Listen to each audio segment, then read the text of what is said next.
asalaamaaleykum wa rahmatullahi taala wa barakaatu waañ ma mi ñoo ñëw ak yéen di leen ziar di leen nuyu di leen jox seen wàccuwaay bu baax a baax waaw di fas yéene ñëwaat ak yéen nag tey ci beneen recette suñu ceebu yàpp lañ leen indil léegi teg naa sama cin def naa wala tegi naa wala diwlin def naa sama 2 kilo ndawal waaw sànni naa tuuti xorom léegi teg naa diwlin ba mu tàng léegi dama koy fas yéene rusi incha allah.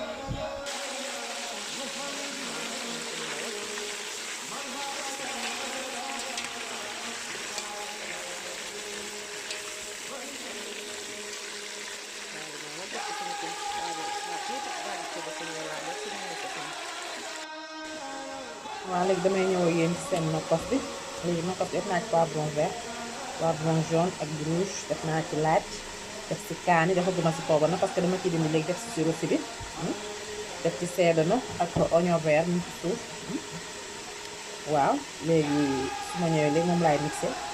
def ci sirop bi en attendant mu doore waaw léegi ñu ngi nokkos baa ñëw léegi dama ci dindi def ci sirop bi ceebu yàpp nag day bari laaj day sax laaj ak soxla waaw def naa ci ñetti rësi bi léegi dama si daggatal benn doomu soble def ko si moo koy dooleel daal ma pare nag daal di yëngal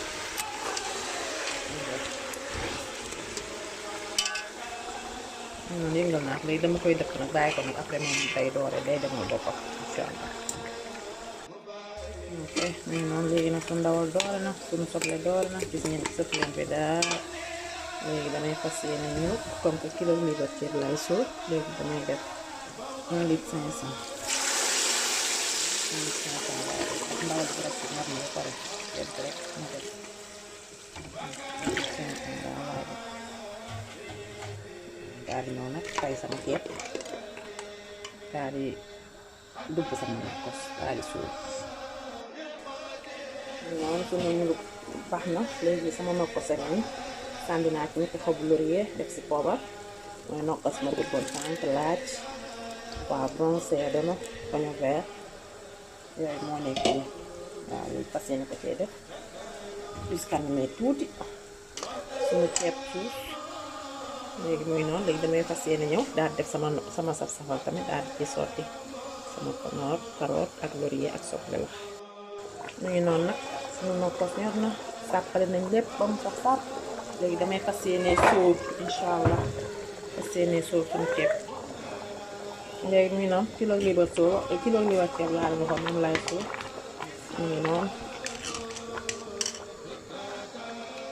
sóor nañ suñu ceeb léegi dañuy fas yéene wàññi suñu ko ba mu yem waaw waa di dégg jaam dégg 10 à 15 minutes ñëw ceeb première ceeb bi incha allah. waaw ñu ngi ñëw ak yéen nag ci suñu marinade nag waaw suñu crudité suñu cornichon noonu suñu olive vert suñu olive noire suñu maïs waaw fii daggate nañ ci suñu poivron waaw jaune ak rouge bi ak suñu concombre léegi ñu ngi ñëw ak yéen ci marinade bi incha allah. waaw maa ngi léegi fas yéene nag ko jekki benn jekki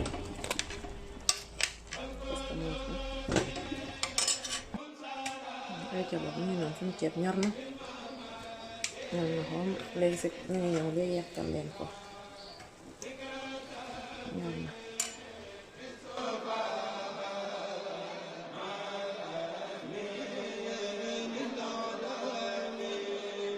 Marco